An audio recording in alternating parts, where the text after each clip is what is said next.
남친 땅굴 탐사대에서는 1년이 넘는 휴식 기간을 보내는 중 지난 2021년 11월 12일 금요일에 휴전선에서 대한민국 직선거리 10여 킬로미터 되는 지점에 땅굴 징후가 있다 하여 제보 지역으로 향하게 되었습니다. 이미 한 차례 탐사대 기술 고문께서 다녀온 지 며칠 만에 다시 현장을 찾아가게 되었습니다. 인천에서도 한참을 서북 방향으로 2시간 가까이 이동을 해서 현장에 도착을 하여 녹음 준비를 하고 녹취 활동에 들어갔습니다. 그 현장에는 이미 상당한 깊이로 관정이 되어 있는 장소였습니다.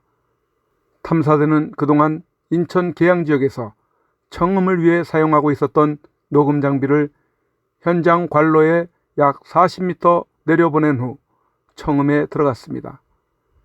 긴장을 하며 땅굴 작업 소리가 들려지기를 기다리기 시작해서 간간히 움직임 같은 소리가 들려오기는 했지만 그 정도의 소리로는 기대에 미치지 못하는 소리였기에 계속해서 기다리며 제보자는 보통 밤 11시 이후부터 소리가 났었다고 이야기를 하였기에 11시부터 더욱 집중하기 시작하였지만 12시가 되고 새벽을 맞기까지 차량 안에서 전방 특유의 낮은 기온으로 차량 안으로 스며들어오는 냉기에 체온이 떨어지는 가운데서도 무슨 소리가 들리지 않을까 기대를 하며 잠을 청하지도 않고 지새워 다음날 아침이 되어서야 청음을 종료하였습니다.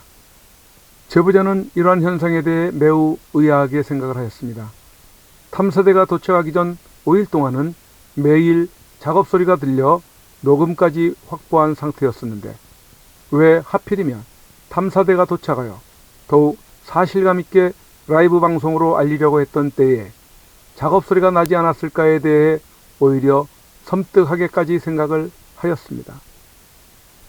이러한 이유로 탐사대는 섬으로 들어가기 직전에 1부 방송을 통해서 현장에 도착하면 2부 방송부터 계속 이어가겠다고 하며 1부 방송을 마쳤지만 막상 현장에 도착해서는 작업 소리가 들리지 않으므로 2부부터 방송을 할 수가 없는 사정이 생겼었습니다.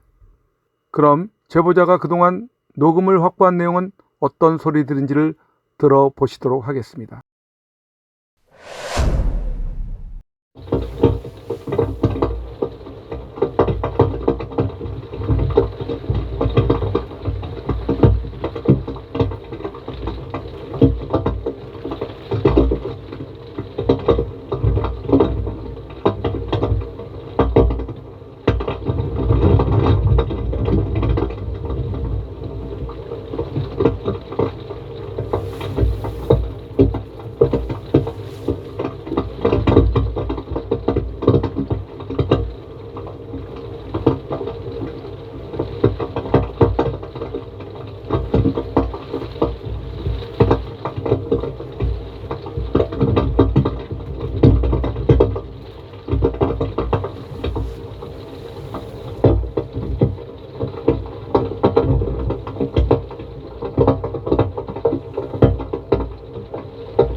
자, 지금까지 제보자가 녹취한 땅속 소리를 들으셨습니다.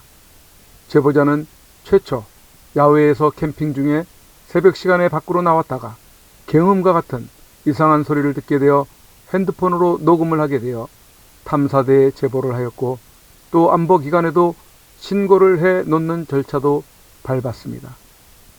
제보자는 이런 현상에 대해 매우 놀라고 있는 표정이었습니다. 그러나 우리 탐사대는 지난 몇 년간 인천 계양 지역에 들어온 땅굴에 대해 탐사하여 작업 소리들을 녹취, 공개하는 활동을 해왔었습니다.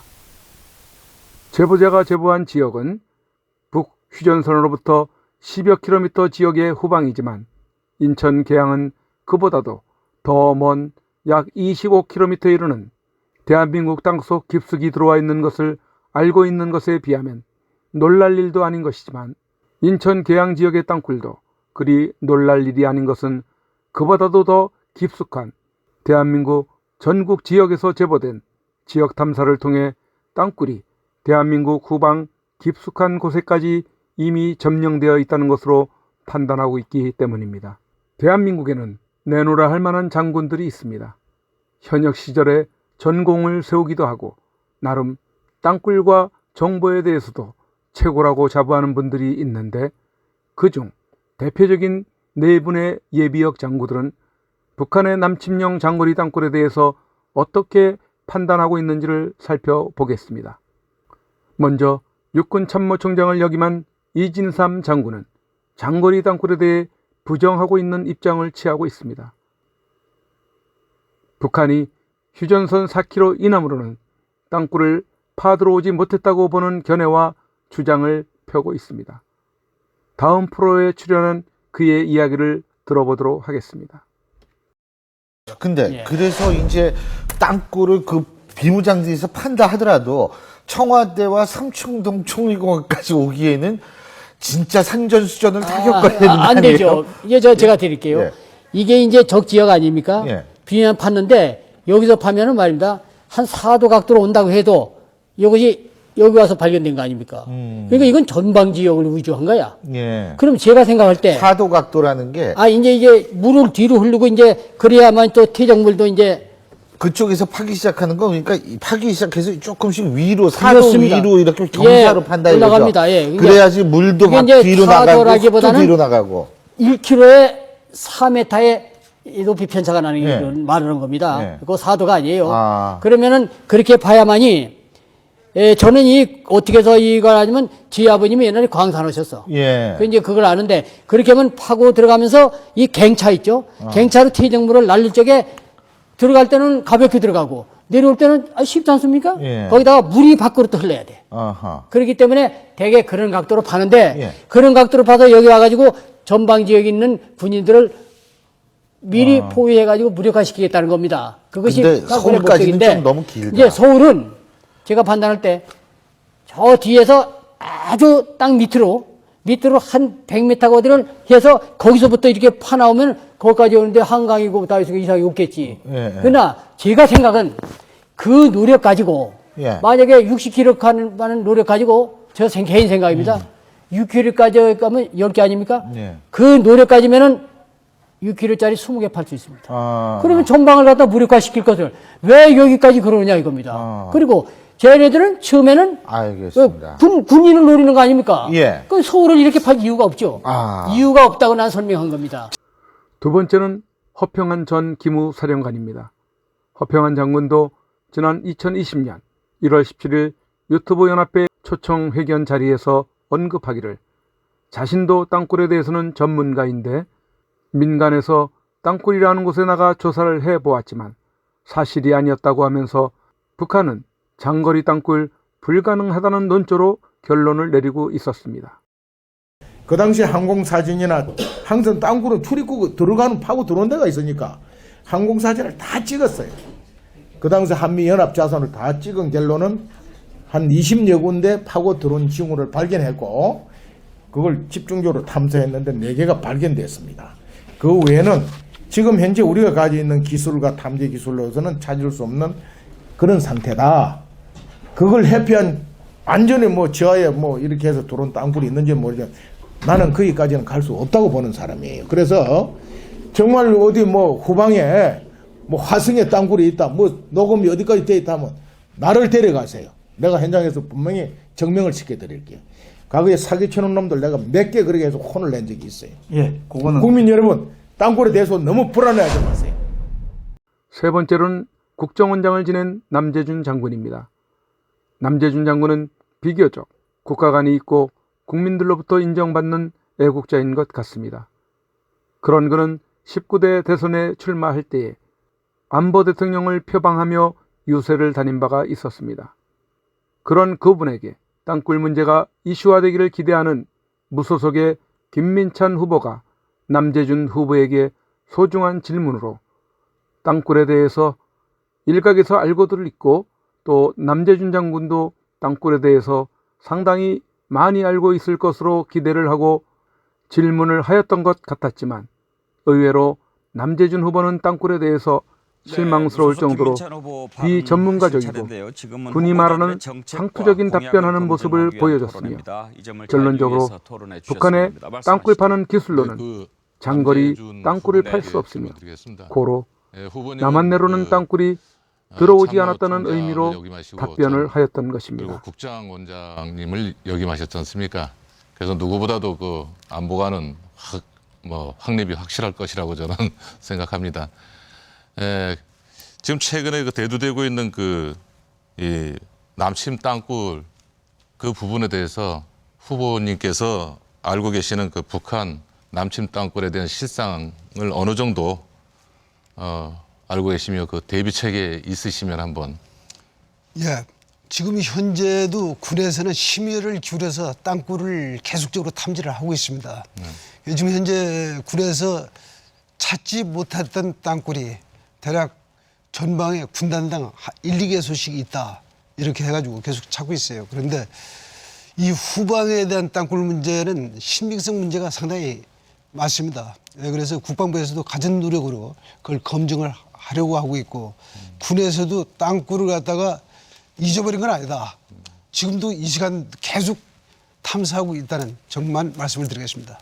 전에 얼마 전에 후보님 캠프 관계자분이 그 민간 남침 땅굴 탐사대 대장을 만나서 같이 얘기하는 장면이 있었는데요.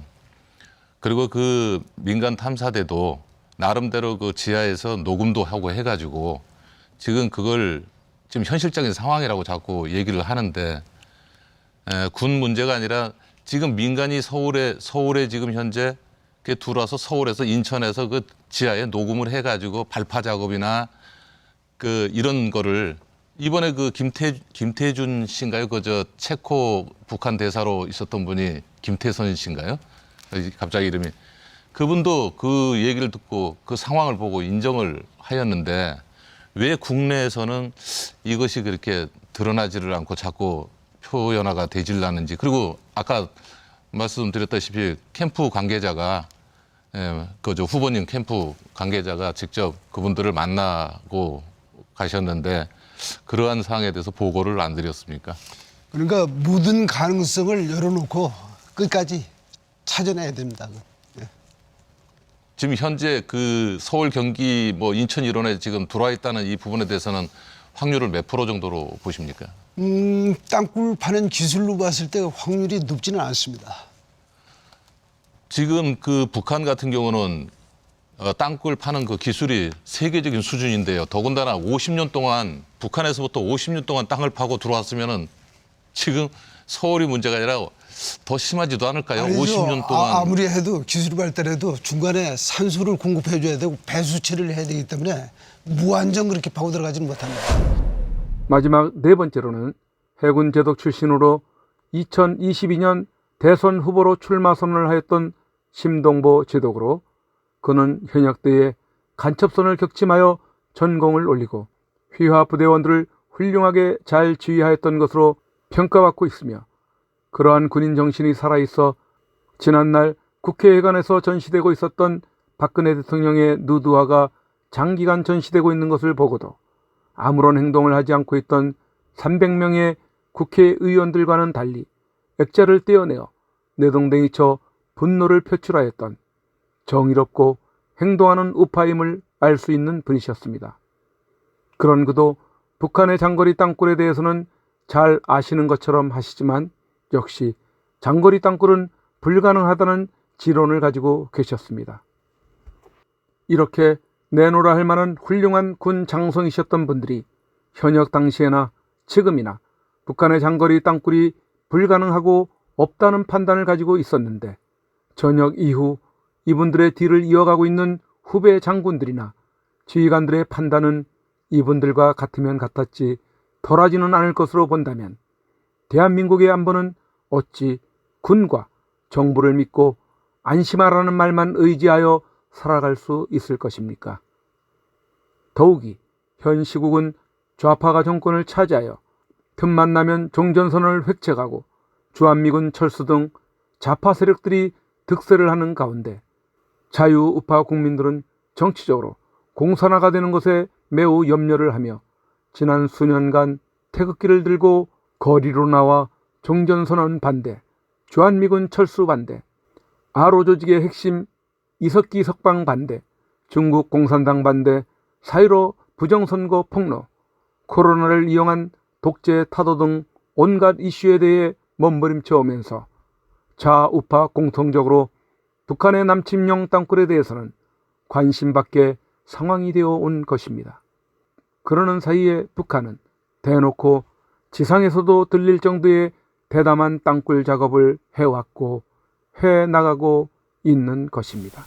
그야말로 대한민국의 운명은 풍전등화의 위기입니다.